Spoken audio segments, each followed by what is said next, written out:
How would you describe your style of leadership, Mike? You've been in this game a while. You've looked at other leaders. You've had the chance to set your own way and be your own style of boss. How would you put that into words? I spend my time working with the staff, and anything that I can do to help them get better is where I'm going to spend my efforts.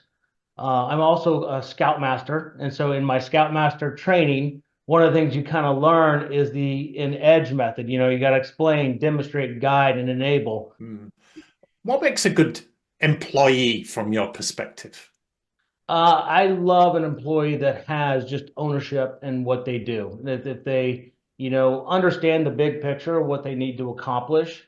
I really enjoy working with somebody that, I don't expect everybody to know everything, but we have enough resources that we can go ahead and pull people in and then help get them that next level. A lot of leaders, bosses have egos, Mike, and they are a little bit threatened by having smart people around them that they could perhaps do things better than they can in certain areas.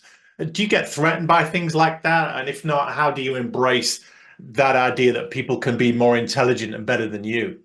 I welcome it. That's the one thing I think I learned in college is I'll never know everything, and I think when I started out in this practice in accounting, it really was everybody was a generalist, but today it's a lot more industry based. So really, as you start working and you start learning your industries, having staff that have these industry specialists is amazing. So when you start talking to the clients and the staff starts talking to clients, it's no longer a sales process, but it's, hey, let's pull that chair up beside you and let's work together.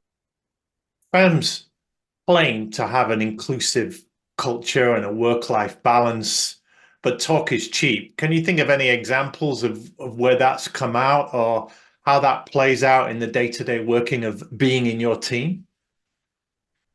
Absolutely. I'm just to give an example, when we're working on engagements and families have family stuff that's coming up, it's important to say, hey, look, I actually have designed programs and tasks so that at the end of the day, if you have your task and you need to go away for an extended amount of time, let's just go ahead and reassign the task so that when you come back, you're not having to, one, before you go and do something, you have to do all the work that you're going to do. When you come back, you don't have to then do all the work that you missed. So if we have it organized to where you have a task list and we say, hey, look, someone above, below, sideways, wherever it is, hey, let's get this done. Let's do it as a team environment. I think it's key. It's important. So what is your attitude to developing the career and the professional aspects of your people? When it comes down to the staff, it really comes down to, process, people, process, and technology.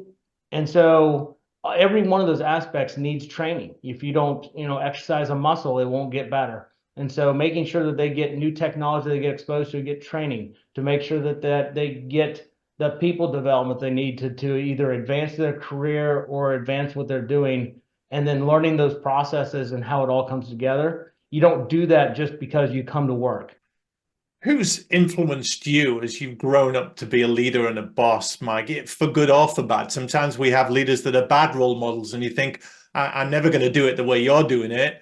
And others, they really get alongside us and spur us on. So, who stood out for you? When I kind of go back into the leaders that I've had and everything from coaches to, personal mentors to, family, success has come from someone that really gets to know you and they really want to be able to help you. And sometimes you just have to sit down, draw it out, and figure out what are my steps. We're all accountants are checklist people, right? So if we can just kind of get that checklist of what we need to do, and then it's the onus is on you to be able to say, this is what I would want to do. I want to check in. And then that's kind of what it's been in my career. I've had advisors, but they're not always going to be guiding me day in and day out. I have to come up with my list and I have to go to them.